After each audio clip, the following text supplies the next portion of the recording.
Hi, welcome to the Future Is A Mixtape. This is Matt. This is Jesse.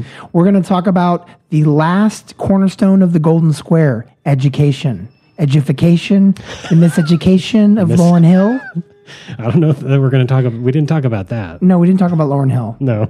But now we did. So yes, there you go. Yeah, this is our education tapes. This is education. He's getting angry already. It was a bit frustration along this podcast, I'll tell you. I'm very frustrated because why do I have $60,000 in debt? Why do I have 20? And why isn't education free, birth to death, cradle to grave, the whole way through? Why do students struggle about where to go for college? Shouldn't it be where you want to go? Why is the university campus atmosphere just on the university campus? And why is it that admins keep gobbling up all the goddamn money? Yeah, my job should not exist. That's the point of this episode. And my job should exist alongside others, like making sandwiches, not just teaching. Yeah, I want one of those jobs. Mm-hmm. That sounds good. Oh, and well, this is the podcast, and we'll hope you enjoy this. This episode on education. It's a train wreck.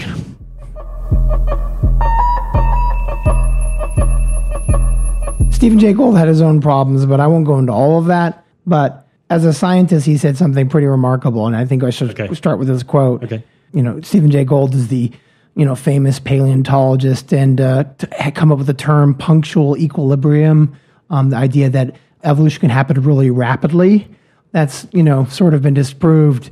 But Stephen Jay Gould was a popular public intellectual, and we don't have many of those now. Right. But I just was so stunned when I read this because, it's so fucking anti-capitalist. Let's just read this. So Stephen Jay Gould said once, "I am somehow less interested in the weight and convolutions of Einstein's brain than in the near certainty that people of equal talent have lived and died in the cotton fields and sweatshops." I'm pretty certain of that as well. Yeah, so this is someone in the ivory tower that said this. But it goes back to, you mentioned this another discussion previously about just the lottery of life. Yeah, it's this is the idea of the notion of the veil of ignorance from the famous philosopher John Rawls. Okay, the veil of ignorance. Right. And, if the thought experiment for John Rawls that was really key for philosophy and also had a tremendous impact on other philosophers is that if you were floating around as a fetus around the world, like a satellite, like Superman, like a fucking satellite, like a little baby with a dick satellite or something. Oh, wait, like in 2001. Is that what that's about? That's fucking Kubrick and Arthur C. Clarke ripped off John Rawls. There you go. That motherfucker. So John Rawls' idea of the veil of ignorance was that if there is a fetus floating around the world, the flat disc, exactly, and you were suddenly told that you were this fetus, and you could drop anywhere, land-based, or imagining. Was it I could choose? Yeah, no, you couldn't choose. Okay. It's the lottery, right? Okay. It's taking the lottery to its most extreme thought experiment, right. So that you're floating around, and then John Rawls asked you quite pointedly, how would you design global society if you could end up anywhere? You had no control where you're born. Okay. What would society look like? How would resources be used? How would politics and structure and infrastructure and housing and language and access to healthcare function? Right. We're on this planet.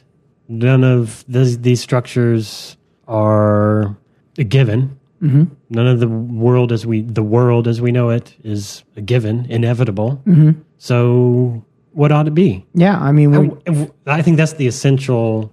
I mean, that's a core part of this project, of this podcast, is to think, and partly just think in that way, like what ought the world look like? Our golden square is an acknowledgement that the veil of ignorance is the default setting for how you look at justice. And why is this so foreign? I don't like everyday life. Don't encounter this problem. Walking through, or going through everyday life. The problem to me is it becomes every fucking thing is like in. Well, the problem to me is there's a sunny side up aspect to human behavior and cognition where we say, well, it could be worse. It could be worse.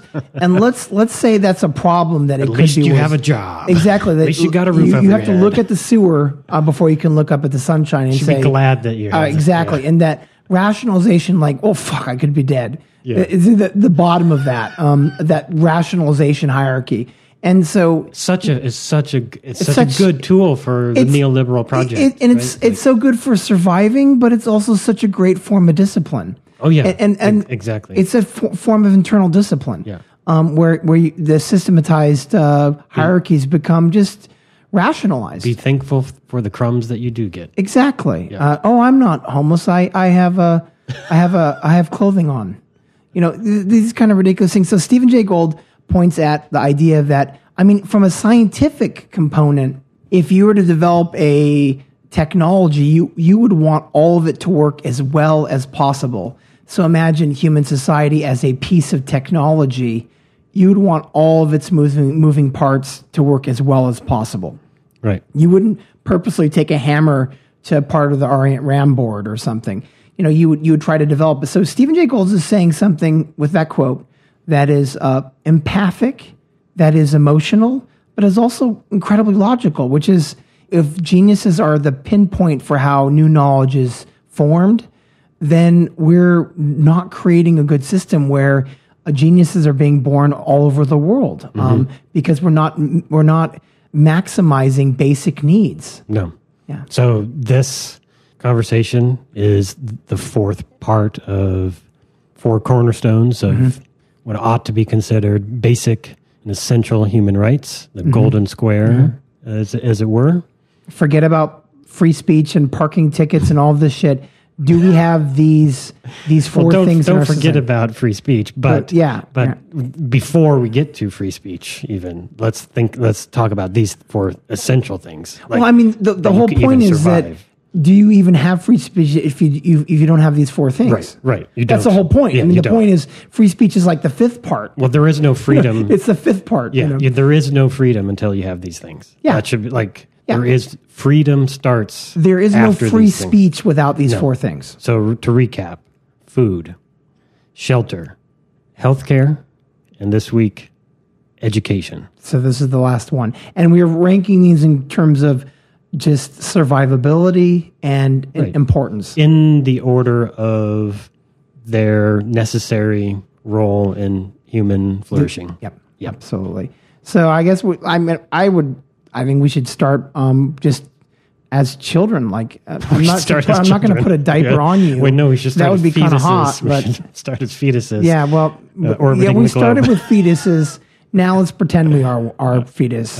Okay. So what educational experience? The thing that I always tell my students is that I don't want it to turn into lean on me or something, some inspirational quote. But when I'm an English teacher and I teach at UC Riverside, but I didn't learn how to read until I was 7 years old. Really? Yeah.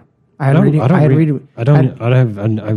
recall at all when I learned how to read. Well, I knew I had reading problems. Like I didn't have a reading problem, so I would remember that. But I was good at math somehow. You didn't learn how to read till when do children typically learn how to read? Children typically learn between 4 and 6. Okay, so 4 and 6 on the tail end of that, and I struggled with English in general, and I actually had a remedial. Why was that? What do you think? I think once again, my mom was bipolar. There's a lot of emotional trauma involved with my mom's cycles, and when my mom had my sister, the youngest of our 4, Jennifer, was when she went completely kabucha, and just we couldn't control her, and she couldn't control herself, and so I didn't have the kind of structured environment. With a dad at work and a mom that wasn't. But does learning to read happen at home? Does it happen at school? Yeah, absolutely. I mean, you're modeling from your parents, and so the one book a night is kind of key, and more than one book is even more encouraged. Like reading to your kids, exactly. But my mom's in the hospital. Okay. So wait, it was a Mormon, but it was also a Mormon family, right? Yeah. We're reading you the Bible. Every night? Yeah, I think so. Bible study as part of the Mormon. I don't know. Everyone's a baby version of me, or baby Moses, baby Jesus. The baby just reading series. But I think the idea is that learning, there's no such thing as average. Right. There is no such thing as average, and it's important to remember statistically when you look at the modeling, average is a totally absurd concept. there's massive variation on all kinds of learning levels. Mm-hmm. And I might have been bad at reading, but I might have been much better at other things. But I do remember that was a cause of anxiety and concern for me, being little, where other kids in the class were reading. And the book that really got me excited was this kid that got a robot where he could turn it on and off with the navel button, and he just would tap that shit. What book? I don't remember. I would love to find that book, but story. It was a science fiction book that was like a chapter book. Okay. And I was just so fascinated that I don't know if that was a homoerotic thing, but he would just tap his belly button to turn them on and off, and he was like a literal version of it. I was just like fascinated, like science fiction, and then I started reading comic books, and comic books pushed me over into reading more extensively. Spider-Man was the thing, but I think reading was a struggle, and I did feel anxiety about education when I was younger, and I was in remedial reading courses until 3rd or 4th grade. And I had a really good teacher through 3rd and 4th grade, where she would spend about an hour of the school session. They'd take me out of the regular classroom, and I'd get more tailored reading and help by this one teacher. So you caught up to your peers. Exactly. Eventually. So they took time out of other subjects to get the necessary machinery working on the reading. And then by 4th or 5th grade, I was reading at the equivalent level, but I was always behind. In fact, I was. Then you eventually became a reading machine. Well, exactly. And then I got a PhD in English. But I mean, I was held back. You were. I was held back a year. So I graduated when I was 19. So I was held back in kindergarten. What's that? What is that about? Well, I'll tell you the crisis moment. Making a kid redo kindergarten. What the fuck is that about? This fucking girl took the bumblebee, the letter B. There's the alphabet characters. Oh yeah, so it was the bumblebee. Oh, okay. She fucking took it. She knew I was done. I was putting my watercolors away, and I hit her in the shoulder. And I grabbed the bumblebee, and then I got spanked and shit. Oh, violence. Exactly. Ooh. So I had anger issues about that. And she took my bumblebee, because every week was a new goddamn letter. And I was putting the watercolor well. It was obvious I was close to the bumblebee, and she raced ahead of me. Okay. And I hit her in the shoulder. Okay. And that's why I get held back in kindergarten. Little temper. I got spanked, which was exciting. My teacher was kind of cute. So, any correlation with your young boy? Yeah, behaviorally, incidents like that. I think so. Like he gets frustrated and anxious, and he's stubborn, and he had more of a struggle with reading than he takes after you a little bit. Yeah, I think so. Maybe he'll grow up to be an English professor. My twin brother Casper says he reminds me of me, but we all agree in the house that he also reminds me of Casper. Yeah. Though, volatile, moody emotions. Okay. Totally emo. And so my son is my son is stubborn, so stubborn. Yeah. I'm patient and stubborn. He's stubborn and impatient. Oh. So Molotov cocktail. What was your thing with you growing up in Alaska? Would you eat wood or shit? What was that? What was education like for you? Eat wood? Yeah. Well, my household affiliated. It's half of the household leads, meaning just one of my parents. So the Jehovah's Witness cult involvement was just my mother, and she started that when I was 5 years old. So I recall that I did go to kindergarten at public school, but then I don't recall precisely, but I believe it was 1st and potentially 2nd grade that I was homeschooled. I think my assumption is that was partly because of this new involvement in this Jehovah's Witness cult. Were you wrapped up in bandages in case you got cut? Well, we'll talk about that blood. Can't touch that blood. Yeah. You wrapped up in bandages? Yeah, just put see a bubble boy from John Travolta. Exactly, in a bubble. But we'll talk about this when eventually we get to talk about these religious cults a little more. Mm-hmm. But part of the Jehovah's Witness program is that they think of everybody outside of that church as people that you do not associate with, or you associate with as little as possible. Everybody else is called quote unquote worldly people, and they're not to be meddled with. So you try to have as minimal interaction with people outside of the church as possible. So I'm pretty sure that doing homeschool for a year or two is part of a sort of initial dogmatic adherence to that sort of principle from the Jehovah's Witnesses. Mm-hmm. So I'm sure that had some sort of effect, that had some sociological, psychological influence on the rest of my experience, and also of continuing to feel like an outsider until this day. But other than that, I did pretty well all through school as far as I can remember. The Jehovah's Witness thing lasted until I was 15, so up until high school, that was a thing. I had no opportunity for extracurricular stuff. You was never could play sports, even though I was an athletic kid, and couldn't do most of the field trips and those kinds of things, held back from a lot of opportunities, but I performed well in school. And did you have any issues just through childhood with education? Was there any subjects you had struggled with? I don't recall just struggling with any subjects necessarily. As my parents retell it, I was pretty precocious. My mother always likes to say that I was born 30. Then I think she changed it recently to say I was born 40. But I was the oldest of 5 children, and I even recall I was very mature. Like I didn't have any behavioral sort of issues like you may have or your son does. And so I was super well behaved. No, because the circle of adults that my parents were in didn't know how to treat children, and so didn't treat children like adults at all. There's always children's tables and stuff like that. So I had a chip on my shoulder. I still do. Like I always had a chip on my shoulder of like not being treated like an adult because I felt like an adult. So you have like like almost an infantilization grudge. Yeah, I got this like complex about this like, and whenever so I think I'm talked, also so whenever you feel like you're being talked down to, is when you're the most frustrated. And it may be part of why I'm such an asshole as an adult, like overcompensate for that. But I'm also very empathetic towards the experiences of young people and of children. Like I I try really hard never to talk down to.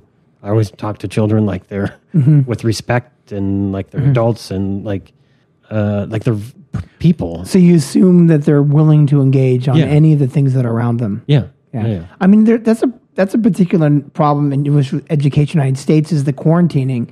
We quarantine things much more. So if you look at Hayao Miyazaki or the cartoons in Japan or cinema and cartoons in France, just cartoons in general deal with much darker topics. And we tend to quarantine much more things from children in the U.S. because it's like an industry. It's almost like they're little miniature Santa Clauses. And we have to create like an imagined world for them that doesn't really exist, but we pretend, and then we just drop the bomb on them when they're 13. Like, here's what dicks and penises and vaginas are for. I mean, there is a way in which most children would find out about sex because they lived in a meat hall or they were sleeping in large tents and they saw sexual intercourse and they knew that was part of life. And we've essentially, especially in the United States, we've professionalized the quarantining of knowledge from children. Yep. And you can see this in cartoons. I mean, can you name one blockbuster cartoon in America in the last 7-8 years that had a sad ending?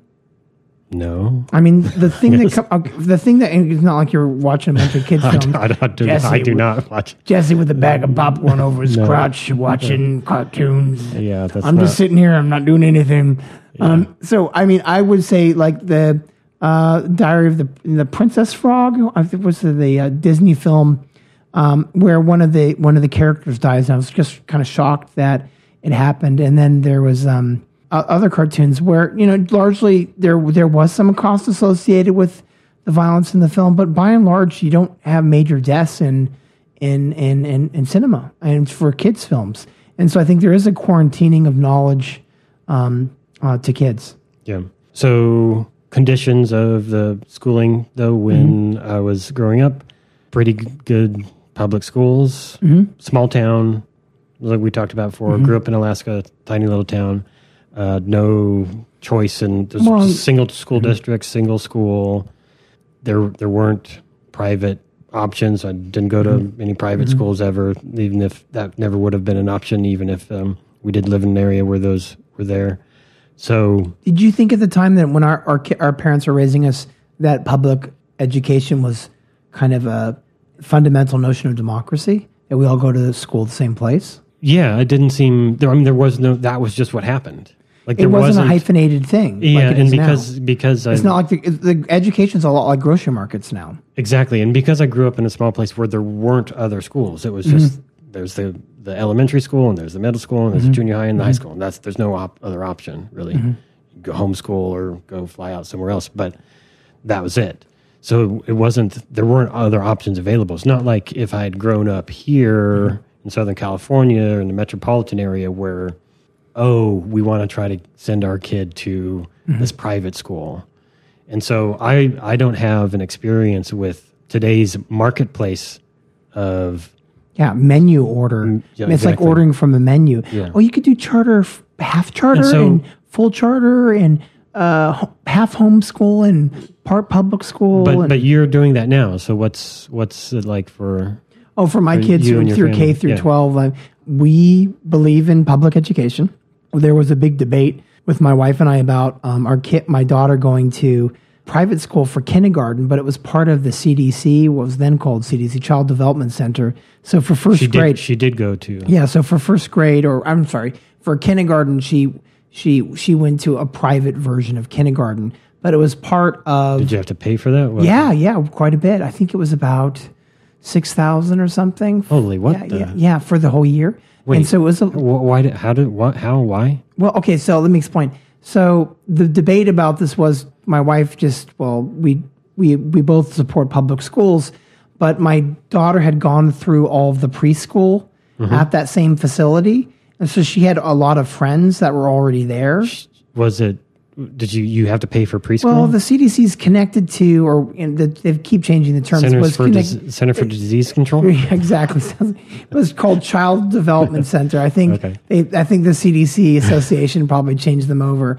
But it's called Child Development Center. And it was subsidized heavily by UC Riverside. Okay. And so it was part of the UCR community. There were kids that were outside of UCR community because it was like a status that your kid could go to the schools where the professors went. Did you have to pay for her preschool?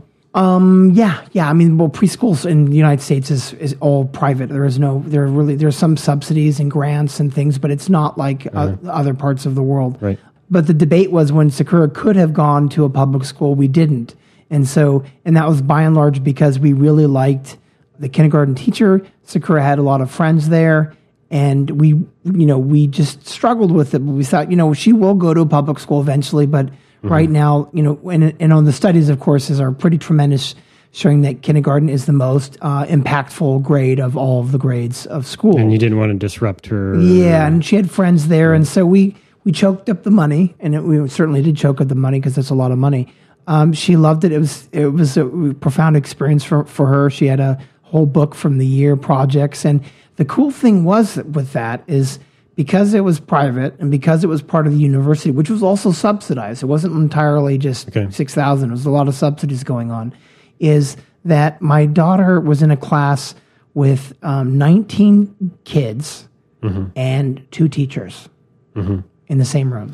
This seems to be the thing. I don't have children, and... You're doing your part for the earth. Thank you. Yeah, and...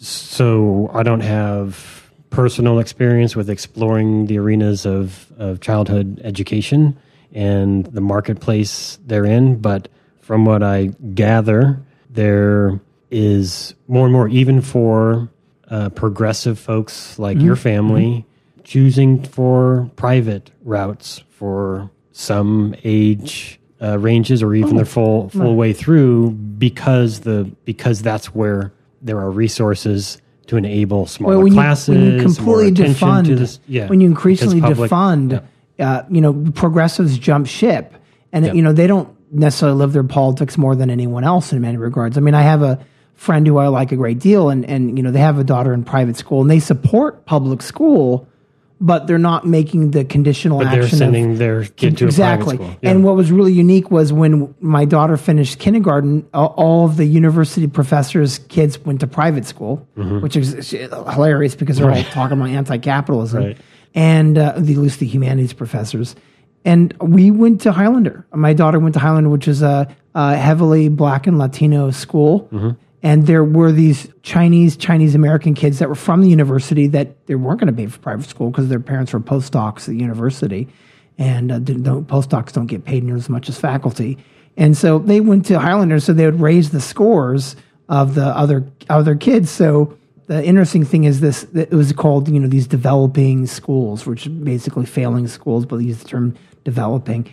And so, we struggled with the idea, but we knew ultimately that was the ethical thing to do. And also, I didn't want my kids to come and go. I didn't want my daughter to go to a mostly white, mostly upper class, a private school. I thought that was kind of gross, and I thought that would actually be bad for her, bad for her as a person. Like I want, we know from many studies that diversity, when implemented, improves scores and cognition among all children of all classes and races. Absolutely. Because their empathy is more developed. They have more multidimensional sense of the cultures that they live in. And so, it was great. And we ended up really liking Highlander. I mean, ironically, my daughter's at a different school called Pachapa, and that actually has lower scores than Highlander because Highlander improved over the years that we were there. And so Pachapa looks nicer. Right. It's in a nicer area, but because UCR is near an area that's more working class and poor, more folks of color in and around that area. But the thing is that it wasn't a demonstrable difference, but the appearance of a better looking school had some impact. Right. And people increasingly move in the United States for K through 12 based on where the house is. So there's programs and software where you pick a school based on where it's located, and real estate of houses. Like you pick a home based on its proximity to schools. Yeah, my wife is Japanese. Tomoko will tell you quite rightly that in Japan, geography and zip code have nothing to do with a public education. You buy a house not based on where the school's located because of government funding and equal distribution of funds. The K through 12 teachers in Japan, they have to rotate around the province that they're teaching in. So they can't quarantine or they can't, monopolize the quote unquote good teachers. And also what's good for the teachers is they're constantly having change and movement. They're in new environments. So they're not turning into seed shells. Right. And so that's a benefit to them. And once again, every child receives the same amount of money. The government pays for education. Right now, the states pay for education because the government's too busy paying for its own version of education, which is murder and state murder and war and military-industrial complex. And this is what boggles my mind is everyone talks about the cost of education, but I'm like, hey, the states have to pay for it because the government doesn't at all. And it's all state funds. This is why when the real estate crisis occurred. And it's less and less state funds, though, are going to. Oh, absolutely. So attack at every level of public education. Well, and then other schools like areas in Carlsbad or whatever. I have a friend that taught in Carlsbad where they had a public school, but it was quietly subsidized. They'd have a Christmas tree and they'd have like things that the teacher needed. So, the schools that are public, they get these like one-up kind of financial aids and fundraisers because they've got one parent that's not working, and then they can have this Christmas tree with little gifts that's for the classroom. But by and large, we are in the crisis we are in because class sizes are so fucking huge. I mean, before the recession, it was 20 students per class. And my son last year was in a kindergarten class with 30 kids. 30 kids, one teacher. That's it. My daughter, when she had kindergarten, 2 teachers, 19 kids. Right. That has a demonstrable effect on children's sense of awareness, their empathy, their confidence. And so what's happening is a furthering of this privatization. And, Noam Chomsky has famously said, the first way in which you defund the common good, the public, the commons, is you defund it and then say, look how inefficient and stupid it is. It's not working. Well, you fucking cut all its funds. Yeah, so like I said, I don't have the personal investment in stories in K through 12, having no children, so I don't have to do. But the point is, but I understand. Like, but the point is, you're invested in as much as I am. Oh yeah, absolutely. Yeah. This should be This should be. I don't want someone dumber coming down the pipeline than me. This is an essential thing for us to invest in as a public good, and it's an essential part of being a human being. Absolutely. We need to, like, education. That's why I work in higher education. At a higher education staff level, at a higher education institution, but partly that's rationalized because I'm so invested in the value of education, like the importance of education. Mm-hmm. But so what I see is like this attack happening on K-12, this attack on teachers. So this is something that seems to be part of the narrative of the news cycle constantly, is the attack on teachers. Mm-hmm. This teaching to the test, everything's a standardized test, no child left behind framework, that the skill that you learn, it seems like, going through K-12 these days is just how to fill out a Scantron and very little else. Exactly the opposite of what's needed from children. We need dynamic thinking. We need creativity. We need out-of-the-box holistic educational models. And what's happening is these for-profit testing institutes, they lobby the political class, the administrative class of K through 12 for these testings, because it's all about the ranking and the scoring. And I think the fundamental notion about education and why it's so fucked up in America is because it's still connected to the 1950s Cold War mentality. Mm-hmm. So the logic of how we talk about our ranking and scores is if we're going to war next year with 17 other countries. Right. And so it's like so the language of George Bush is no child left behind. The language of Obama is, race to the top. Yeah. It's a fucking racetrack. They're using the frame metaphors of a fucking racetrack. Competition. That is such a gross idea of education. Now, but we could construct it differently, right? Yeah. And Finland is the second or first best country in the world for education, right? With like half the suicide rates of its other competitor, Korea, which you have miserable fucking students, but they get great scores. Right. So Korea is always ranked, but it's ranked for the score, not the well-being of the child. So easily we could say outright that Finland has the best educational model. Right. Now, if you actually look at this, and we'll talk about Michael Moore's Where to Invade Next later on at some point in the future, talking about getting to these golden squares and how we reach them, is that when you talk to Finnish experts and people on the topic, the way they talk about it is not as a racetrack, but as a garden. Yeah. It's a garden. Mm-hmm. If you're a gardener, you're working the fields. If you're a farmer, you don't want one tomato to be growing to its full capacity. You want all of the tomatoes to grow to their full capacity. Yep. You worry about that one tomato. You don't just worry about the fat tomato. You worry about maximizing the potential. Yeah. And it's not a competition. No. You're like, hey, this is a happy tomato. This is a little smaller happy potato, but it's a little bit more red. Right, potato. Exactly. Potato. Yeah, exactly. Yeah. And so essentially, the frame metaphors we're using are gross and inadequate for what we should be doing, which is gardening. But even given these framing metaphors of the racing and of competition, when you look at, this is also often brought up in the discourse about this, that the U.S. ranks very, very poorly on all accounts in pretty much middle of the pack. It's mediocre. It's not the worst. It's mediocre. We throw as much money as possible at something rather than think conducively about holistically smaller classes, more mentorship. This teaching to the test is demonstrably not working to improve, even within the framework of, do our scores compare against other nation states?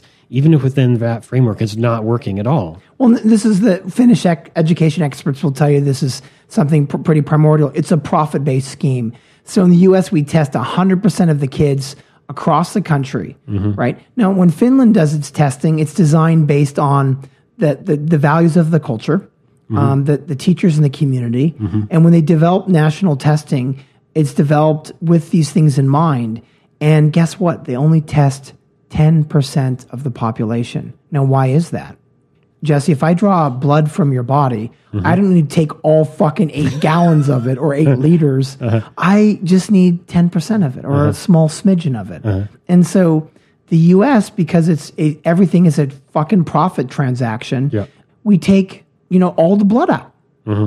And there's just a corpse, I mean, this is the thing. The state of education. Yeah, it's a profit scheme. And everybody's in on it because shit, we've maximized everything else. So let's privatize this last remaining pedestal of the common good. And so Eli Broad, the Gates Foundation, these people who are complaining about capitalism are also privatizing something that wasn't so capitalist. Growing up prior to this No Child Left Behind era and the entirely rigid sort of constraints of schools have to meet and districts have to meet scores, to get state funding, and the constantly looming threat of make sure the kids fill out their Scantrons properly, or else you're not going to have money in the merit base. Exactly, the scores tied to merit. Even before that, so in the 80s, growing up, 2 things sort of stood out for me from that that era, and even into college, was 1, the Pledge of Allegiance. I didn't understand why the fuck are we pledging, doing this ritual every morning as part of public school. Just seems gross. Seemed gross. Still seems entirely gross. Also, the having to study for a test to regurgitate information, not only in K through 12, but into university, just didn't seem like the right way to do shit to me. And as a student, it didn't seem like the right way to do it. This isn't helping, this framework isn't helping me have a good understanding of the material, isn't ensuring that I comprehend and can then put that knowledge to use.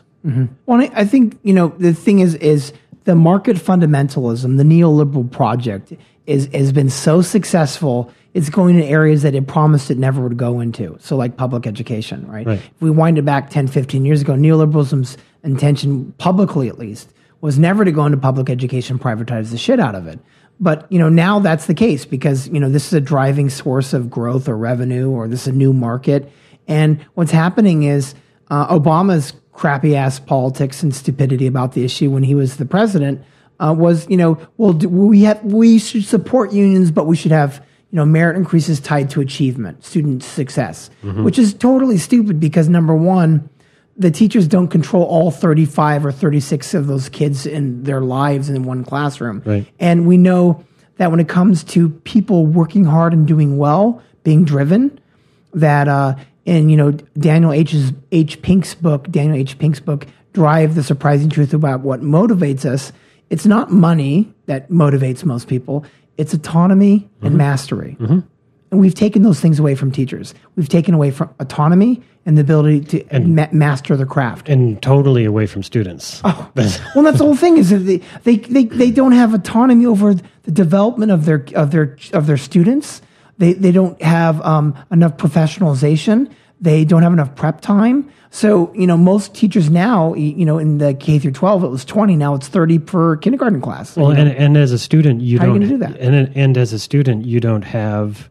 When you're shoved along in the systematic way, in this assembly line kind of way, with just because you happen to be the same age as these other kids, and there doesn't seem to be a reasonable system for why am I in this situation with these other folks at this time when this. Well, yeah, and so we're moving around like little packages and products. Yes, and so I think Ken Robinson's really good in his book and talk on changing the education paradigm.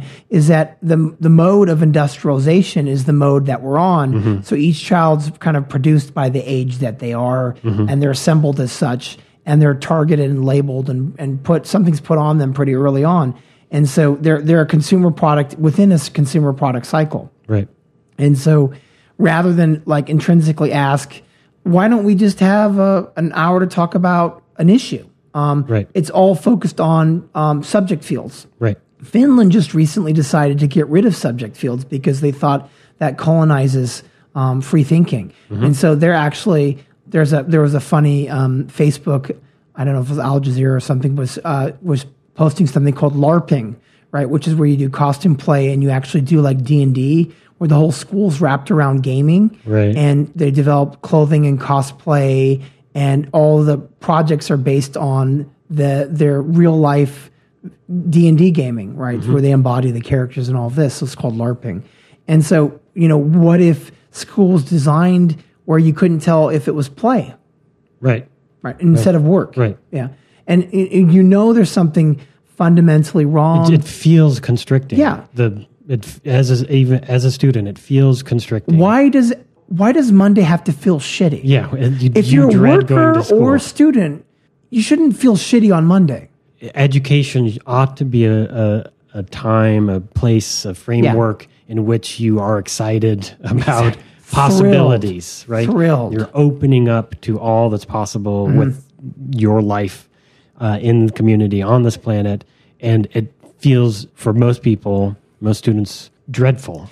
The project of education is not connected to their everyday experiences in the cities where kids were raised. Add on top of that the public schools, where you have to go through a fucking metal detector it's a prison. at the door. They're turning into prisons. And there's guards with guns and and you come in there as a child, and you're under warrant. Surveillance. You're under surveillance. Suspicion. Cameras. Yep. There's a cop there. There's militarization. There's more fences. You know that I think also it may have been a pop cultural thing too, with things like Ferris Bueller, the Ferris Bueller movie, and this sort of thing, and Back to the Future, and all of those sorts of John Hughes kinds of that era of.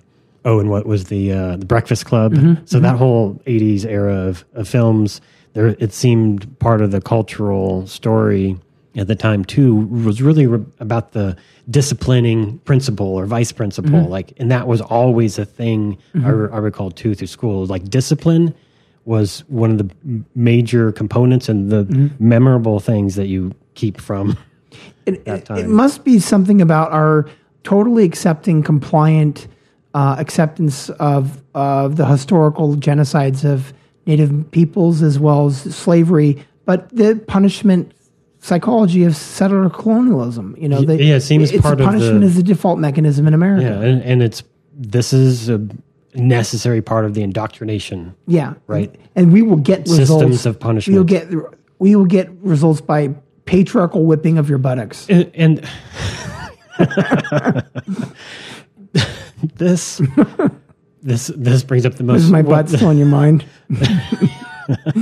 No, this brings up just I think one of the most absurd fucking things about K-12: detention and suspension and expulsion from school. Yeah. So you misbehave, you have trouble. You have a problem that needs help, needs compassion, needs empathy from the community and from the elders in the community, from your mentors, most likely.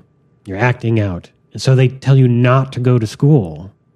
What the fuck is that about? Well, I mean, there's the philosophy of Ubuntu, right, with the Bantu nation and tribe, where if someone does something bad in this African community, they're brought into the circle of the community, right? Yeah. They're not othered. They're not alienated. Ostracized. They're put in the circle of the humanity, and with this Ubuntu notion from the Bantu community, everyone goes around not complaining about the person, but reminding them of why they have value to the community. Right. And saying all the good things they did. So rather than, focus on the infraction, they remind this person of their essential goodness. Right. I'm sorry, that was a society that is not America. So, that's the whole thing. So our default mechanism to patriarchal forms of punishment is really part of the thing. And so when I every year I do something called high school outreach for the writing program at UC Riverside, my program that I'm in, and I feel like the teachers at K through 12, and especially the high schools, are doing triage. It's like a hospital where there's all these bodies and they can't pick them up at the same time. And when you meet the teachers, they're like, the testing is killing me. I have 5 classes of 35 students. I have no time for grading. I had several teachers say they took vacation or sick leave to just grade papers. Really? Because they're English teachers and they don't actually have time to grade things. Yeah. They don't have office hours with students. I mean, I think one of the real tragedies, and we'll talk about this in the last part of the podcast, is imagining what a high school should look like. And I don't think 35 kids, one teacher is a good model. And then 5 hours of teaching and then nothing left over for prep or grading or mentorship or anything. Yeah, not at all. I think we talked about this initially on the podcast. I think even on the first episode, we talked a little bit about our experiences with college and just intellectual discourse. Well, how did you get to college? I mean, but I think it's a pointed marker of you escape the shackles of high school and K-12 system. It's utopian. I mean, if you look at Hollywood films, it's a utopian go to college experience. And it's like my genitals are free. The hall monitor your parents are gone. But also there's that. There's the release into the freedom of adulthood as on one side, but there's also the like, now it can actually have some serious intellectual. Now I can be treated like the adult that I wanted to as a child. And for me, that was really exciting. I couldn't wait to fucking get there, and one to get there, and then 2 to get done with it. Did you know you were going to go to college when you were absolutely? So I absolutely knew I was going to go to college. I was around the age of 15, again coinciding with the release from the shackles of Jehovah.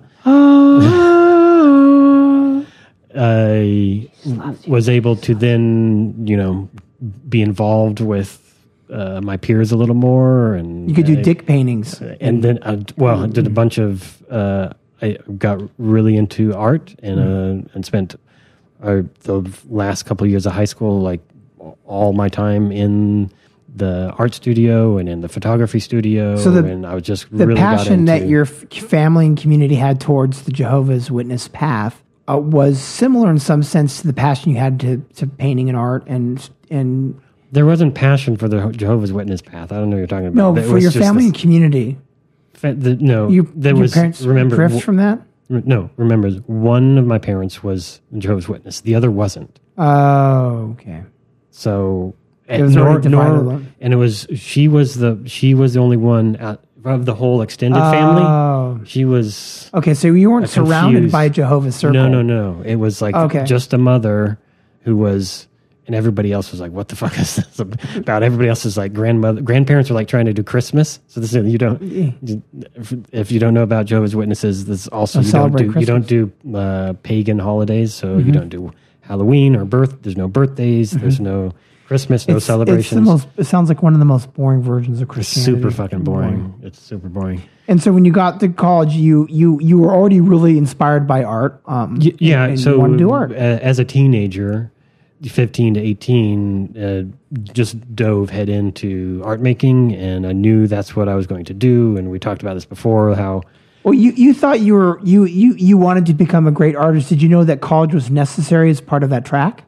Yeah. I mean, because all of the artists had gone through some mentorship program or arts program. And I did have I recall 2 high school teachers that were.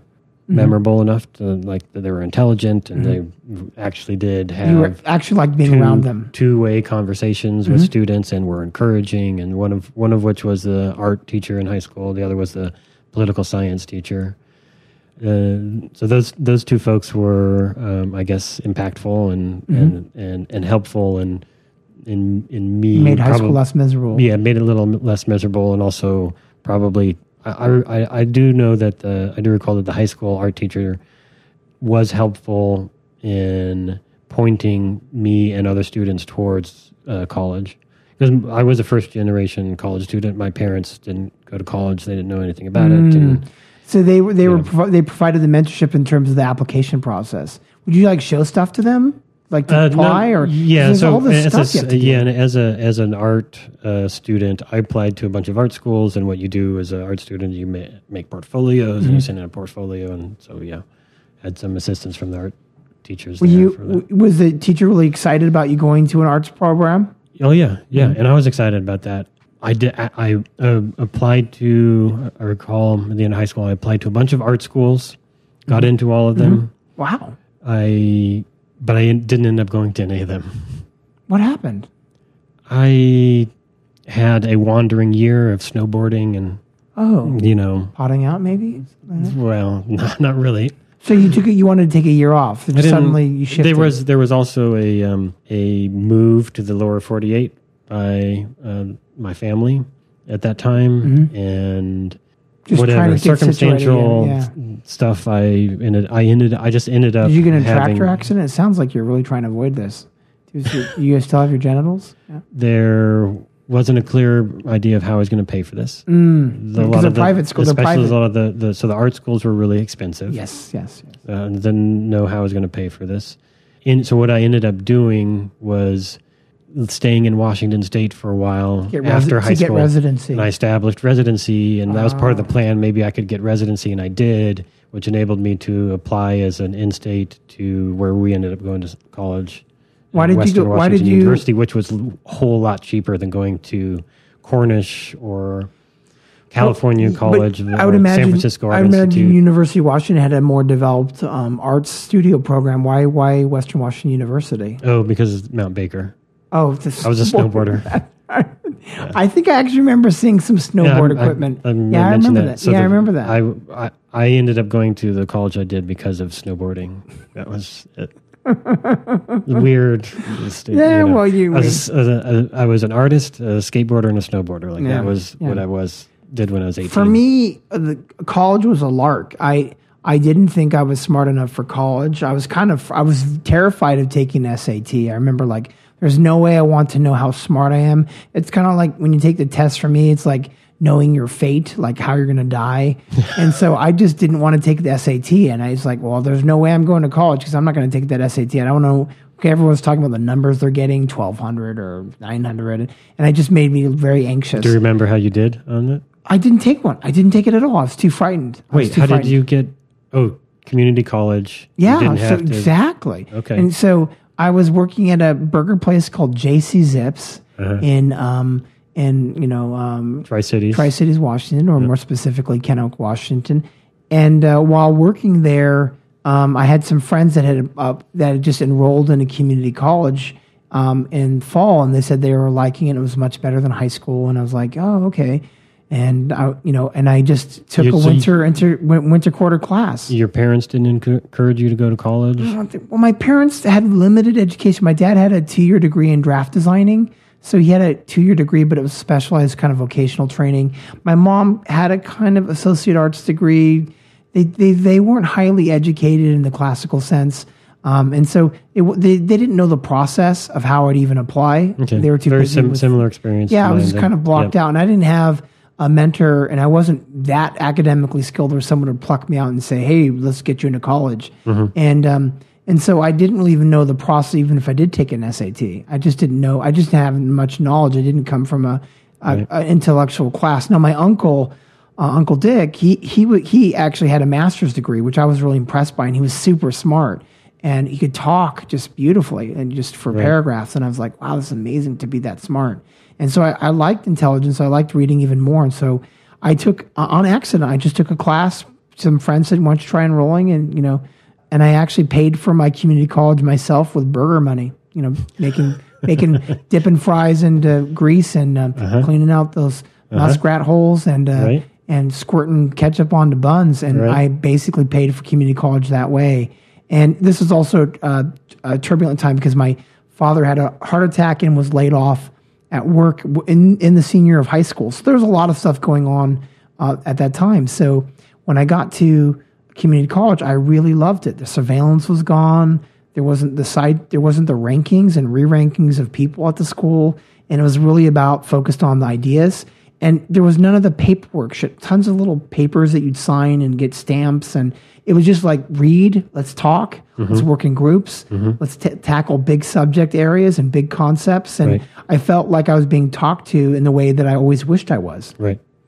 And so then after that, I flowered. Then you transferred to the 4-year I feel university. like my community college, Columbia Basin College, saved my life. I mean, I felt like it gave me a vision of who I wanted to be. So did your experience attending community college, does that have something to do with your commitment these days? Because you do. Yeah, I do. I do feel connected. So I teach a night class at a community college, Marina Valley College. And the thing that's important to me in the process is I just like community college kids because I just relate to them so much more. They tend to be kids of color. They tend to be working class. They tend to be people that didn't have a silver spoon. And so they have real grounded observational richness in them. And they're also just less inhibited. So when I teach at UC Riverside, it might be cultural and demographic differences. So the student body of UCR is much more Asian American. And so there's probably more reticence to public speaking. Whereas at Marina Valley College is a much, much heavier Latino population. And also, I think there's not an idea what education is supposed to be. So they come into a community college class without some type of decorum. And it makes them much more interesting and smarter to talk to. And they're much more engaged in the material right away. They can't write as well. They don't turn in work as much. But I don't feel like they're somehow dumber than my students that somehow had better scores. So what would you, as a professor at a university or community college, I don't know if you've had this happen, but what do you do if a student comes in who's not enrolled in your class and takes part in the class? You kick them out? What do you do? I've never had that happen. You haven't? I haven't had that. Hey, walk in. Can I be your stalker in the back of the class? I haven't had that. Usually they try to enroll. Okay. You never had somebody just like come in and just, I'm going to be here and participate. No, but that would be a great idea if we had something like that. Okay, because we talked about how much it cost us, which was in the late 90s. God. It was a transactional thing. I remember the amount. So I remember at Western Washington University in Bellingham, Washington, where we went, it was $700 a quarter, $2,100 a year for tuition. So I remember that number. And now, have you checked? That was 1999. And then in 2006 at UC System, it was about $7,000 in 2007, 2006. So now per quarter, per year. Oh, per year. Okay. Well, in 2007, before the recession. Okay. 2007, it was about $6,000, $7,000 right. Per year. Now the UC System, it's $14,000, $15,000. Right. Ridiculous. And I think Western is similar. It's tripled since we went there. Yeah. It was a feasible thing, flipping burgers or however. I worked at the newspaper and photo labs and a bunch of places when we were in college. And you could pay for the tuition if you could. I wasn't able to pay for all of it, and so I did accumulate student debt. I had student debt still too, and we'll return to that in a second. But it's 300% increase at public for tuition. But it's gone up dramatically. I think it's the last 20 years. So in the last 20 years, on average at public universities, tuition has increased 300%. 3 times as much, right? We've seen that, right? I would tell someone, if I had a kid about to go to college, I would advise somebody, it's like, you know what you should do? Fuck paying them. Go to one of the big public universities. Go to UC Riverside, go to USC, go to UCLA. Just fucking go to class. Just go. Don't fill out any paperwork. Just go.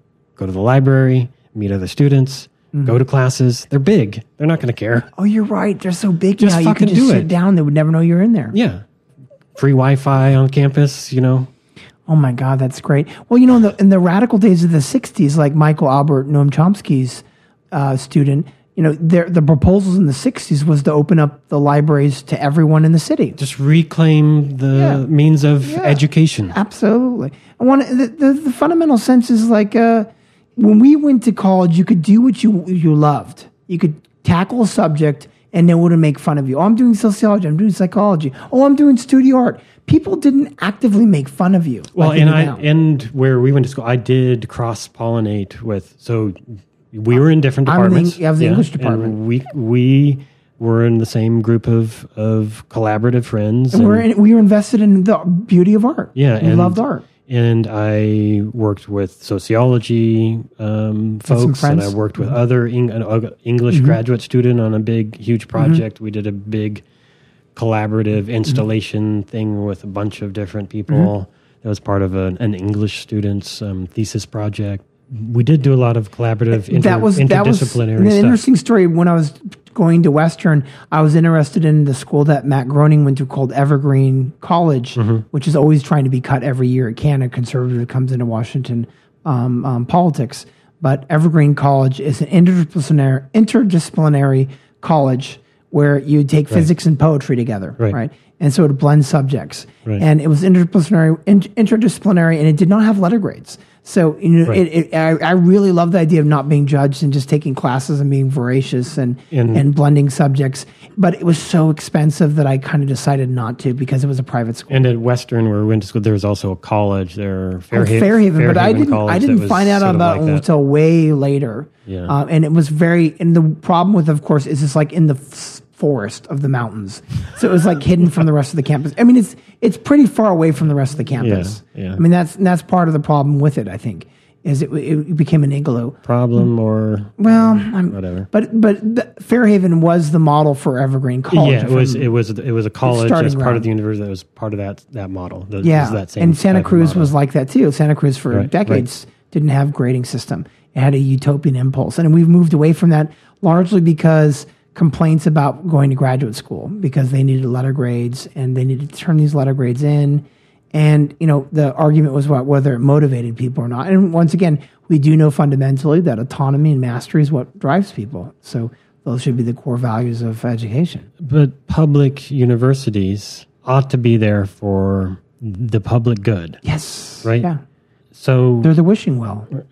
If you live in California, go to one of the public universities, just attend. Just go. Fuck paying all the money for all the administrators. But the problem is, what about the books, Jesse? Because the books are expensive. Go to the library. Right. You could probably photocopy and scan them. Go to the library. But you still get them online. But you still need a student card to check out the there's books. A bunch of things you're going to have. You're just going to learn to navigate. This will be much more educational experience if you learn to how to get around the system instead of how to conform to it.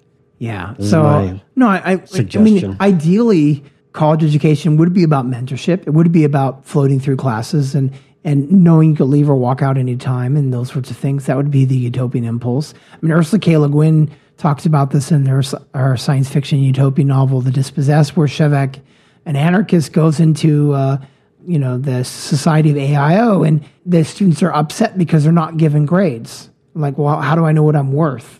And it's like, well, if I can give you grades if you want, but that's not what we think is important in education. And so some students really demand those grades and want them. It's like wanting your own punishment. Well, that has to be in large part. It's cash. In large part due to having already been indoctrinated. Yes. By that age to the market forces that rule the world. Yes. Right? To understanding that your function in the world is to serve the system of profit accumulation. And grades are parallel to a cryptocurrency. So they function as a kind of money and economy. The rankings about how successful or how good you are at the university and what you need to do for the grade. And so my students have this kind of transactional component about what can I do to get the grade? When the conversation is like, how can I be better at this subject? Yeah, every distorts has this transactional hierarchical relationships. There's no other paradigm of relating to the world outside. There's nothing outside of capitalism. Yeah, and I think the thing is now when we went to college, you weren't made fun of for whatever major you did. There's lots of jobs. I mean, when you went to a career fair, there was just jobs for anything. You didn't have to necessarily have a degree in an area you'd work on. It was something you did for spiritual enjoyment and progression and play, and you were experimenting. You weren't monitored. You could have sex. You could go to have drugs. You could go to parties. You could You could take up weird hobbies that your parents would look weird at you. And so you weren't monitored. It wasn't totally free for all. Well, I'm talking about Florida State or something, Okay. I'm not saying, but there was a freedom that was pronounced. And so the character too of the late 90s where we went to school, when we went to school, I do recall a marked sense of exploration, freedom, Anything was possible. And experimentation that when I returned 5 or 6 years later, when I had to move back to that town and would get a job as a janitor at that same university, it seemed to have turned much more conservative and darker and much more limiting. Well, we graduated in 1999. No. It was 2000. Yeah, so no, it was, I want to say it was 99 because, I'm pretty certain it was 99 because, number one. You may have. Did you finish? I finished in the summer of 99. You finished before I did. Oh, you went a little bit longer. Yeah, you moved down here because you finished before. You were down here already when I moved. Well, down. I was a quarter behind the whole time, but I remember finishing the summer of 1999. And like I said, maybe it was 2000. You're right. Maybe no. It couldn't have been 2000. We finished at different times. Yeah, you finished in 99. I finished in 2000. Yeah, exactly. And so the thing was, in 99 when I was there, it was still the big tech bubble, the Clinton economy, Ford Taurus, America's back again. Ford Taurus. Of course, it was a massive. Yeah, it was the Ford Taurus was like American cars are back. People are buying them again. Okay. Look how sexy that Ford Taurus is. You were talking about like the Camry. Well, anyways, I don't know. there was a sense of drove a Honda Civic. economic regrowth and return, right? Yeah. A huge expanse of economic growth, 22 million jobs during the 1990s. I mean, Bush, I think, had 5 or 7 million during his whole 8 years.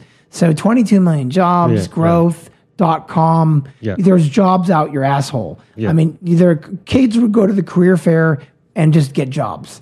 And by 2000, the .com bubble had .bomb.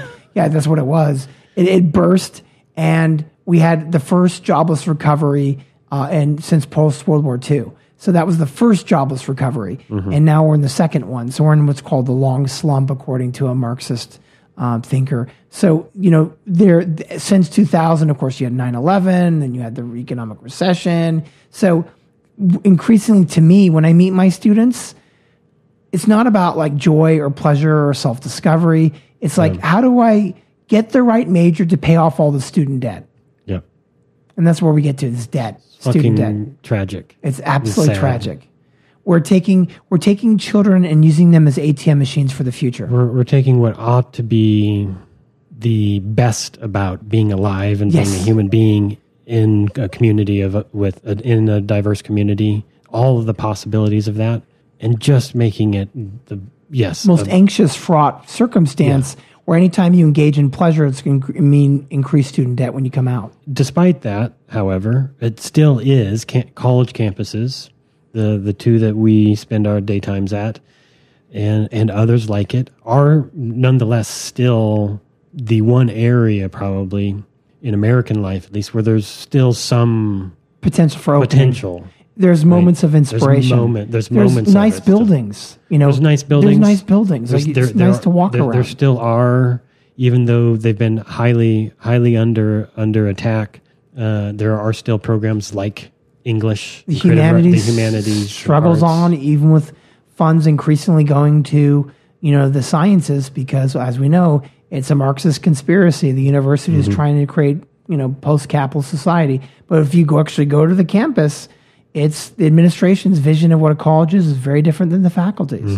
And the administration has increasingly become its own class system that operates with different class interests than the faculty.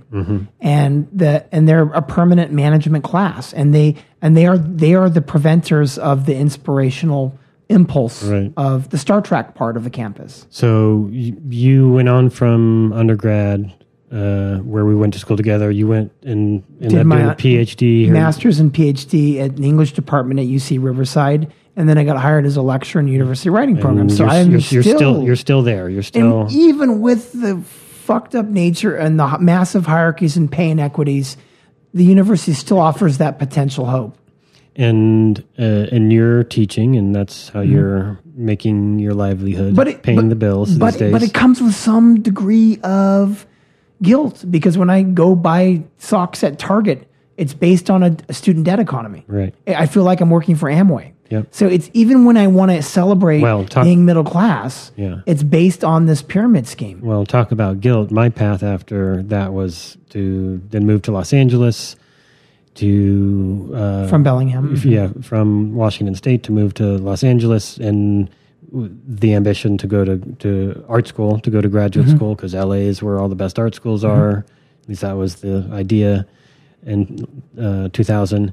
And USC, right? And I ended up, I spent a year working in an artist studio and figuring out which one I wanted to go to, and ended up going to USC and did the MFA program there.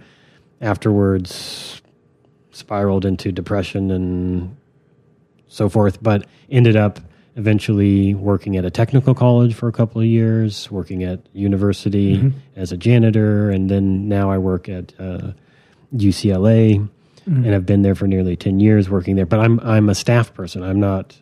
My job is as a staff person, not as faculty. Events and things like that. Well, I do others. I'm a designer and do design related stuff.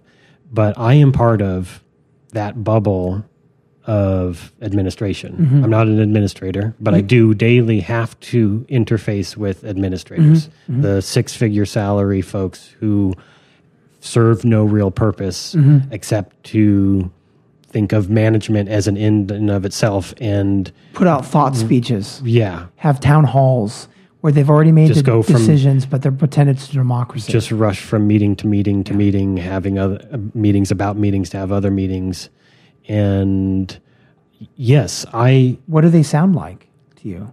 It sounds like fucking gibberish. I mean, it's neoliberal. Neoliberal self-help, Oprah Winfrey with chocolate on maple syrup on top? It sounds like so disconnected. It sounds conflicted, is what I should say. I continue to work at a public higher ed institution, partly because one, I have to have a fucking job, and and to pay off my fucking student debt, because I ended up after all of that schooling with $60,000 in student debt. And I ended up with about $20,000. Well, I'm 3 times better than you, because I have 3 times as much student debt. That's you getting arty, you know. Fucking A. So I am in servitude because I had ambition to do something creative with my life, and so I made bad decisions. Admittedly, are they bad decisions? Under the regime of capitalism, yeah, but. Well, yeah, I mean, yes. I mean, what other regime are we living under? But I'm saying, well, I want to position that as that it's bad decisions given bad decisions, meaning the decisions to borrow money to do that. I mean, I do feel a lot of regret. I shouldn't have gone to graduate school. I shouldn't have gone to college at all, because it wasn't worth it. It wasn't worth being $60,000 in debt with little opportunity, right? That my only opportunity following graduate school was to work for $20,000 a year as a janitor. Like after that, yeah. That doesn't make. Well, that's not the right. I fell into a depression because I had graduated with my BA in English, and I hadn't applied for grad school, and I was working at like home base, that's a version of Home Depot. And I was like, fuck, I can't believe people have these jobs. They're awful. You're like a coffle. You're just in a line, and it is wage slavery. Yes. And so you have a manager, you're checking stuff out. Your mind is not able to wander or think like it was in college. It was depressing. Well, and so I went back to grad school because I was like, Jesus, I don't want to be trapped in a 9-to-5 job where my brain's being shut down. I'm still a wage slave. Yeah. I mean, I have as wage slavery situations go, a pretty desirable or and we have acceptable gig. Once again, we have healthcare, health insurance, and all the rest of that, and it's stable. But my point I was getting to is that I still rationalize working there partly because I value education so much, right? Because as we said, there's potential, right? There's still a possibility, there's still the glimmer of what it could be. And the way they're designed, the way university design is just so much demonstrably more pleasurable to walk around on than a normal city. And so I try to do my job as my air quotes job there, fulfill those things so I take home the paycheck. But I'm also the one, these meetings with administrators has to remind people, remember, this is fucking public university. This shit should really be free, right? So I'm always reminding. I mean, I have no sway because I'm not a career administrator like these folks are, and I'm not out to. My goal there isn't to expand my domain of power. I use my critical space, my free speech as a teacher to talk about the ecology of the university and how damaged it is. So within the first 15 minutes of class, usually when I start, I talk about why are you paying student loans? Why are you paying debt? How does the college work? So I try to pop that bubble early instead of for me having this beautiful utopian mythology of the university. So, post-grad life was, going back and teaching on the other side as a teacher. Yeah. And then you realize there's all these demonstratively cruel things about adjunct life. Most, basically 2/3 of all college teachers are part-time or contingent faculty without health care. You have TAs that are kind of working in there for large classes. Well, the darker parts are even in the educational facility. Well, this is why there's been this tripling of tuition fees at universities. Is we have now in 2017 $1.4 trillion in student loan debt. Yeah, 1.3 trillion. It's 1.4. It's 1.4 now. Oh, just went over. Well, so it's bigger than credit card debt. Yeah, it's the only debt bigger is home owners mortgages in the States. That's 44,000 people, average of over $27,000 per person in student debt. So you're a little under the average. I was a little over. But this is largely because... Well, my 20,000 includes grad school, too, I should say. It was less than that when I went in, but yeah. Yeah, mine includes grad school, so the whole thing. But there's been this systematic attack on education, on higher education, and on public universities. So whereas in the 70s, the 80s, and into the 90s, there was the majority for state-run public institutions, universities, majority of the funding came from the state. Yes. Tax-generated revenue, right? Public good, part of your taxes, instead of going in exclusively to military-industrial complex, goes to education. And so the bigger chunk of funding for those institutions was coming from the public. And you keep fees for students, tuition low, reasonably. But that's been attacked and attacked and attacked, and smaller and small, cuts to and the budgets. The administrators aren't fighting this because if they actually demand tuition-free education, it means they have to get paid less, And also, what they've been doing is instead of fighting the state, the prison lobby is much more effective than any of these fucking administrators at getting money from the state.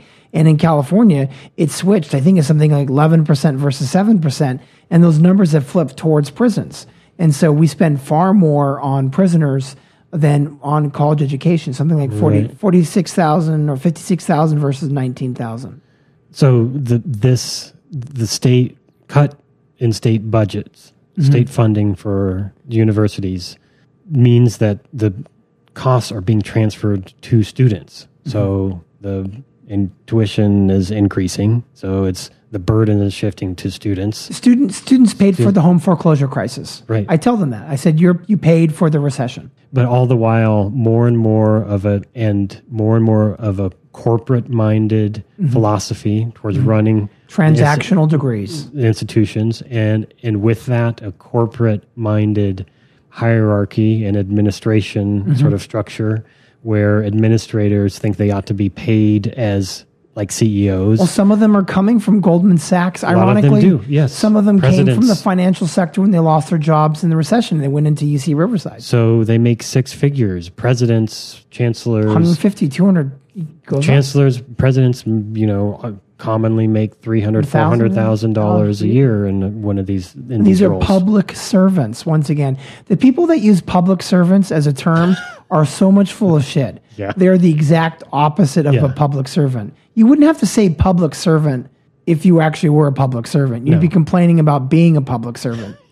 Yeah. And so, so fundamentally, the statistics are pretty, we'll link in our show notes, but there's a pretty overpoweringly negative and dystopian statistic, which is that in the early parts of education, there were 2 teachers for every administrator. Now that's flipped entirely. There are 2 administrators for every teacher. Yeah, and as a staff person, I'm part of that, attached to the administrators, all these staff. And this students have to have everything, meal carts and different programs. A million different fucking things. I'm the first to say my job should go. But I don't see, in my experience, I don't see this as a concern of the administrators or of the staff. It's just like the rest of the they work to world. Perpetuate themselves. Yeah, I got to protect my job. I got to protect my job. This is the fundamental thing. When you look at the purse strings of university systems, public universities, administrators own the money. So you have a paper senate or paper senate faculty. They're too busy grading, getting tenure, and the administrators approve their tenure ultimately, which is a really fucking gross thing because it means that they're going to be obsequious to the faculty, to the administrators, because their tenure is ultimately granted by administrators. And so that gives, not only do the administrators own all of the money, but they also own the tenure process outright, right? And so it can go through the faculty process. Certainly to get tenure has to be approved by department, committee, your chair. But the fact that the final signer off is the administrator is pretty fucking corrosive to democracy. And that the administrators, they decide the money. They decide where it goes. And so, not surprisingly, if you're an administrator, you want to grow your department. So if there's a new department for if there's a department for diversity and blah, blah, blah, or there's actually at UCR a person that does hiring for administrators because they have to hire so many and they rotate around like a Fortune 500 companies. And so there's actually administrators that just make meetings for meetings. And there's administrators that are there's staff that just do stuff for hiring because of vice provost of this, vice provost of that. And if I ask my student, do you see them do anything in your life? No, they have no material consequence. No, you could totally lift the administrator building off the ground and move it somewhere else. Well, you never know. It's not just one building; it's buildings and buildings of these, and they have. Most of them have very little relationship interaction with the faculty side. So nowadays they pretend that they have these burger joints and town halls, but it's garbage. But nowadays there's these huge collections of people and energy and just running around doing stuff that's totally disconnected. It's like in these separate bubbles, these separate worlds from the core education and research functions of what the university is supposed to be there for. The most shocking Cold War wall is the wall between the sciences and the humanities, which are fighting with each other for limited resources with the administrators gobbling it up, and they're no longer integrated anywhere in any kind of meaningful conversation about the future. Yeah, this whole siloing of all the disciplines too is a massive problem and failure in and of itself. So I'm going to do physics, but I'm not going to deal with anything going on in the humanities. I'm dealing with environmental science, but I'm not going to meet anyone from global studies. And it's just like, well, what does that ultimately mean for the campus when the cogs of the sciences service for quarterly grants that are profit schemed, profit basis, and they're not allowing or listening to the humanities when it might be asking the bigger questions? And in fairness, some of the questions that humanities are posing are not really important to what's going on. I haven't seen in my life an effort at a university that was aspirational, inspirational, and transformational, that involved big questions, big ideas in any sort of meaningful way, right? There's one because to do so would mean to disregard the artificial barriers between students and faculty and staff and administrators, the physics department and the English department and the creative writing department and the engineering department, and right, if you really wanted to do meaningful shit, you can't follow the fucking rules. You have to break all of them. You have to break all the rules. Every one of those commandments. Yeah. And, And I haven't seen that happen. what would the utopian university look like? What would utopian education look like?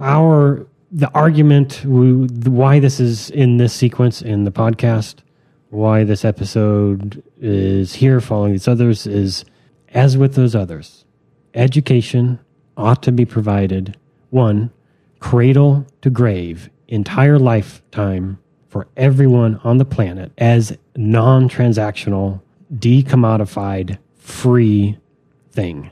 As easy as breathing air. For fuck's sake. As free and easy as breathing air should be, right? Education should be free. And I don't mean merely that going to college should be tuition free. Like that's a step, right? That is like Bernie Sanders, absolutely, we're with you. Jeremy Corbyn, absolutely, we're with you. Like, get rid of tuition fees. That's a step, but that's only a step. There are massive transformations in the culture, the structure, the institutional shape of universities. And breaking up the class oppositional components of the administrators versus the faculty. Yeah. Anyone that does administration should be faculty. Yeah. And they should be teaching when they are administrators. Yeah. They should never not be teaching. And because they will have a separate class position and they will work against the solidarity of faculty each and every time. And so what's happened in the UC system is both the middle management psychology is the California started asking to create these permanent management structures. And in some case, some of the faculty didn't want to do administration because it was a hassle. It was boring and blah, blah, blah. So let's just make administrators. Some of the faculty went along with it. I want to do every fucking part of it. I want to sweep the floors. Yes. I want to interact in dynamic, creative, non-constrictive ways with young folks. Like engage in learning and teaching. And I want to make administrative calls. Like, why do these have to be divided up? Why do these have to be divided up? Exactly. And wouldn't it be moving for me, it would be very moving to me to make sandwiches for my students, having just taught them in their class. Yeah.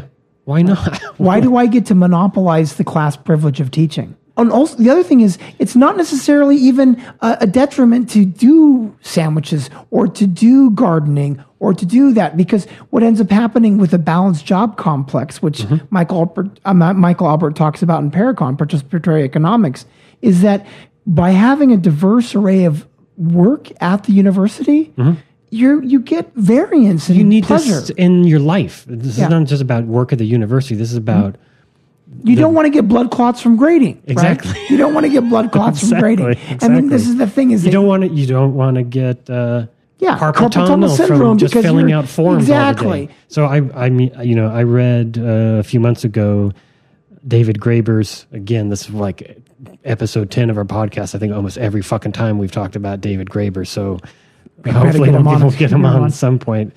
But I read his book, The Utopia of Rules, a few months ago. And it's just like, that is my life.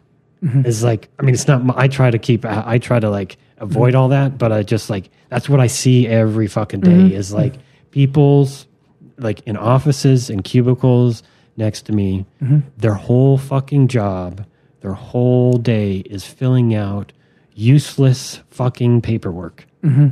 Just filling, that's not a fucking job. Well, and once again, it's where the paper has more importance than the people around you. Yeah. The administrative bloat and the administrative cycling of all of this has meant that you're not in a space or a community where physical bodies are present. But again, the poison pyramid comes back into play here, right?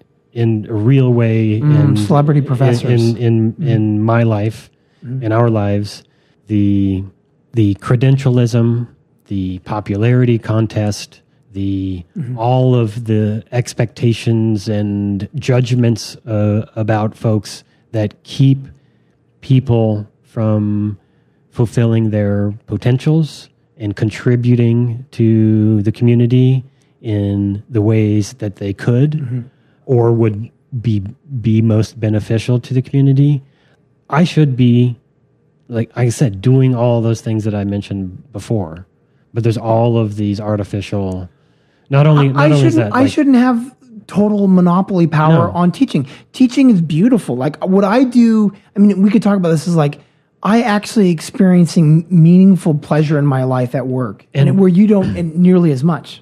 No. And you may take great satisfaction or feel great joy in the work that you do and be really good at it. Mm-hmm. But you have to have a PhD to have that. Like, well, yeah. I mean, do you need a certain degree to do a certain thing? Sorry, I'm not using my words because I'm so exasperated by this. There is, once again, competence has to be verified at some point on some level. It doesn't have to be a degree or diploma. Yeah, competence, I'm with there should be rituals to declare competence, but it doesn't have to be a piece of paper that makes you special. No, but also the way that we structure education. As you are in a class, you get some bit of information one time. You study for a test. That one time you got that bit of information, so you regurgitate it, and that's the system that we use to now you're qualified to. That seems totally absurd to me. I don't. There's so much that I don't. I totally don't use that. Well, and the other thing is you would go to college, and the education and the work you did at the college would have an immediate impact, a daily impact on the community you lived in. I mean, we were saying that. What do you mean? For instance, let's say you're dealing with water treatment facilities, you're saying dealing with environmental science. It could. It ought to. Mm-hmm. It shouldn't just be a. At some point during the year, it should. I mean, it should have a positive, direct, physical and visceral impact on the community you're living in. And we'd even said that if you were to design a city, it would look like a university, in the structure and design. And so why not try to think in ways in which, taking the university and implementing some of these experimental models, where you wake up on a Tuesday and you're like, well, okay, I'm going to teach this class that I have. I'm going to do some mentoring. I'm going to co-write a paper with a student. I'm going to make some sandwiches and then I'll go home. And, that should be where the week changes and the days change. But fundamentally, and especially when we talk about universal basic income, what education becomes about is not getting a job, but renewal and redevelopment and cradle to grave ideas of adaptment and evolving. So you mentioned that just briefly there. We haven't talked about it on the podcast yet, but what I envision is that cities can become universities. That the sort of things in the flow and the space and the supposed respect for intellectual curiosity and expansion of possibilities that we associate with university ought to be what lives and breathes throughout a city. Absolutely. So, my wife has always said there's sometimes in life these messengers, and she's not using it in a religious expression, but where there's profound philosophical insights in an elevator or in a grocery store or when at a baseball field when you're putting away, equipment and you're talking to someone who's also got their trunk open. These special, glorious moments, they're not at a university. And the things that do happen at a university should happen at the trunk of a car or in an elevator. So those profound insights shouldn't be just quarantined in the university. No, and what I think ought to be taken from the university, expanded out from the university is not only the disciplines and the activities of the university. Once we can get rid of the administrative unnecessary bloat, and we can rebuild and reimagine the university. It's the architecture of the university, right? It's the walkability. It's the pleasure of movement. It's the juxtaposition of different sets of activities and ideas. Well, there's not a car on the campus, space. Right? I mean, it's mostly walking or bicycles, and it's just walkable. So you here in Southern California, you traverse the landscape, and it's pretty fucking violent, right? It's slashing of cars through roads and underpasses. All of the freeway systems, and it's just a pretty bleak place. But then you make your way through the gates of one of these university campuses. I think part of the pleasure is when you're on a college campus, you don't think you're going to get hit by a car. Like you walk without the fear of being hurt. So just imagine that the whole city was like that. It's beautiful. And as David, that there were classrooms everywhere, that it was like that you would just walk. Well, that's the whole point. You just walk into a classroom. Like, and so what cool activity are you doing in that room? This is what this is what I'm encouraging. All right, those classes may only be taking place at the universities. So 18-year-olds, 20-year-olds, 30-year-olds, 50-year-olds, just go. Intrepid. Just do it. Yeah, if you want, don't ask for a fucking tour. Just let's stop. Randomly go in class and say, I'm just experimenting. Yeah. Ironically, this is how Steven Spielberg started his film career. I think it was the Warner Brothers set or Universal's. He would just show up on there and just hang out. Well, also, maybe ironically or maybe not, all of these heroes of industry, of technology, of entertainment, the typical story. They drop out. They're all college dropouts. Paul Thomas Anderson didn't finish nearly every big tech entrepreneur, the Steve Jobs, Mark Zuckerberg, Bill Gates, Wozniak, all of the big filmmakers, Paul Thomas Anderson, Quentin Tarantino never went into a classroom. Everybody that is worshipped in this pinnacle of celebrity, nearly everyone. They didn't do this. They didn't follow the rules and play. And I think that's important. Remember, if they can drop out of school, you can walk into school. So that's the thing, and maybe that's the importance is that you just move to the classes you like. It should also just be not to encourage trying to make $1 billion, because fuck that. But it should just be a signal that there's something grossly out of sync here. In terms of the stories, right? Why am I sacrificing my entire future? This is what millennials are doing now, or generation, whatever they're called, Generation Z that are going in now. It's what young folks are doing now, sacrificing their whole future, unless they're born rich. Their parents are paying their way and they're got it easy.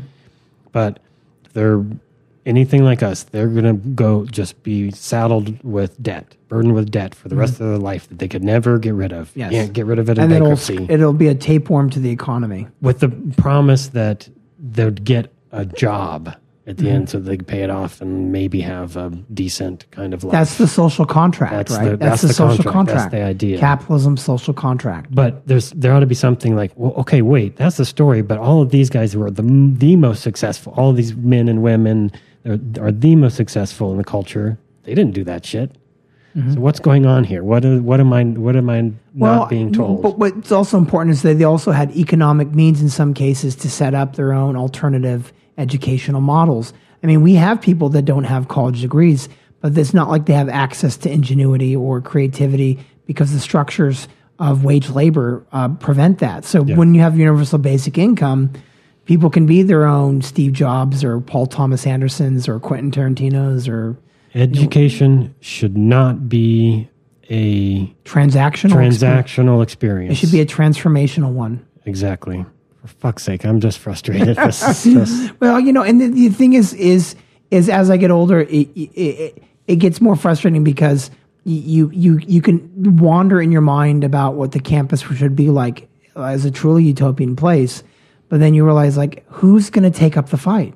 Who's going to shove the administrators in a box? Because the fight has to happen. If you're what we see, and what I see at least where I work, and you probably see the same thing, is the students coming in. They've just been shuttled along this conveyor belt of indoctrination. So they don't know otherwise. No, right? In that thing, they don't have the awareness that they think they do. And what should be created that's in them already. Well, it's not necessarily that it should, but should we even expect that at 17 you should have a complex enough awareness of the dynamics, both politically and socially and psychologically, of the world that you live in, such that you recognize that this is a totally bullshit scheme. This is a total pyramid scheme that you're going into that is not built for your benefit. It's built to funnel money to the hands of a few people. A perfect story of how morally out of sync admins are and misbehaving chancellor at that is Linda P.B. Katehi, who once again was famous for having students pepper sprayed. And there was a famous Occupy symbol of UC Davis students at the Occupy site during Occupy of 2011, where one of the police had used a pepper spray on the student, just basically stayed there for like 30 seconds, basically trying to blind them, streaming it in their face. Yeah. And then when the Chancellor Katehi was in her giant SUV of protection, there was a row of candles and silence on her passing through the road and walking to her car. And she later got into incredible trouble because not only was she chancellor of UC Davis, but also she was gobbling up money on the side for for-profit educational universities as extra money. Like she didn't have enough, like $300,000+ wasn't enough for her. And so she was forced to resign because this was obviously like, you would represent the public university, but when you double dip into the private university, which is obviously eating away at the public good. Yeah. So this is a sign. And so as I'll end with this, I think, is that, David Graeber had once beautifully said at a Occupy General Assembly in Europe during one of the GAs he went to in Europe, I think it was Germany. He said that the point of a college is to return us to the mind of a child in kindergarten, the curiosity, the intensity of the questioning, the beauty of the sublime. So that college should ultimately return us back to the wonder of being a child in kindergarten.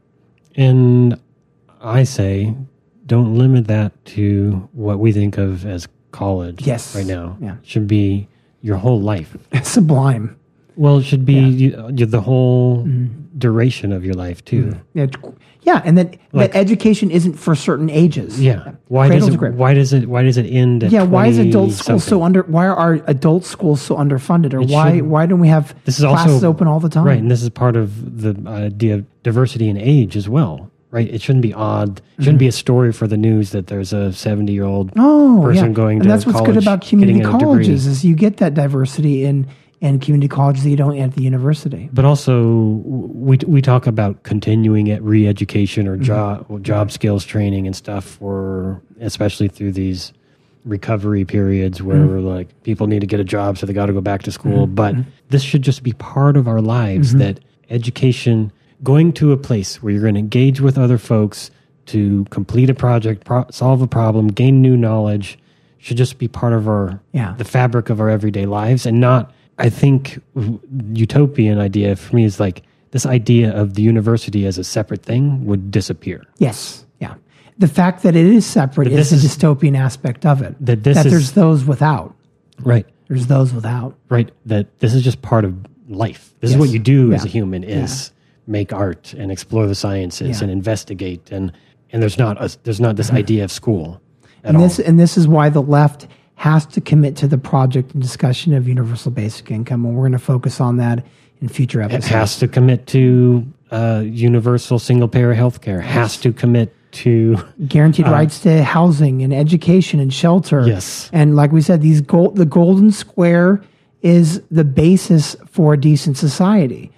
When we rank countries, if we rank them at all, because that's already a problem, but if we evaluate countries at all, if we evaluate communities, how do they provide these elements of the golden square? These are the cornerstones. This should be for any transformative public servant, transformative politician. Should start with this. You should be these four things. We need to make sure are happening. And so for our podcast about the future, we're going to look at solutions on how to get these four things, and the kind of things that are blocking it, and the kind of policies and forms of activism that will create this. So should we play this? Yes, by Ken Robinson, The Changing Education Paradigm. We will link it, but here's a wonderful clip by Ken Robinson, Changing the Education Paradigm. And this is deep in the gene pool of public education, that there are really two types of people, academic and non-academic, smart people and non-smart people. And the consequence of that is that many brilliant people think they're not, because they've been judged against this particular view of the mind. So we have twin pillars, economic and intellectual.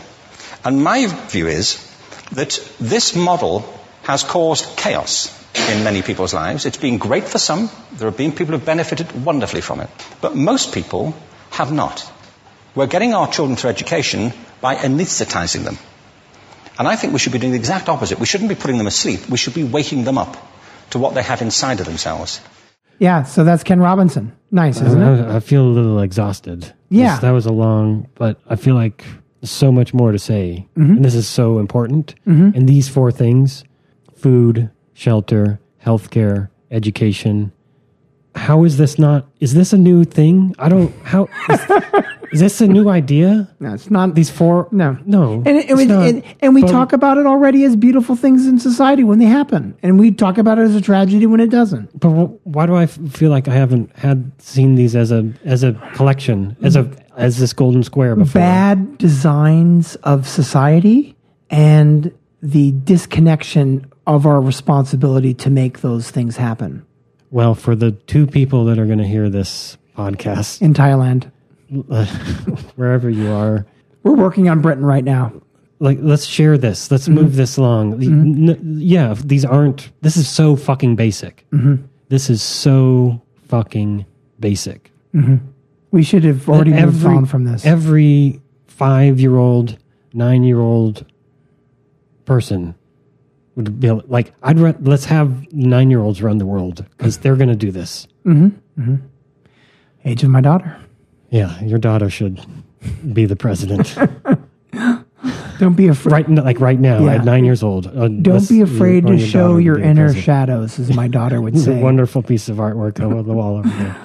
Really good.